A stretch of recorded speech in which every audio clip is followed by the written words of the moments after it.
Hey, you are watching a 360-degree video. For watching this video, you have three ways. Number one, using VR glasses. Number two, if you don't have any gadget and you're watching this video with your cell phone, just touch the screen with your finger and change your viewing angle. Try it now. And number three, if you're watching this video with your PC, just drag and drop the screen to change your viewing angle.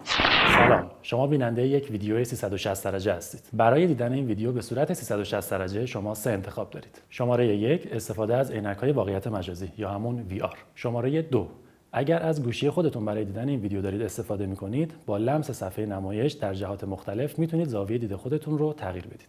و شماره 3 اگر با کامپیوتر شخصی خودتون دارید این ویدیو رو مشاهده می‌کنید، کافیه که با استفاده از موس صفحه نمایش خودتون رو در هر جهتی که می‌خواید جابجا بکنید تا بتونید زاویه دید خودتون رو تغییر بدید.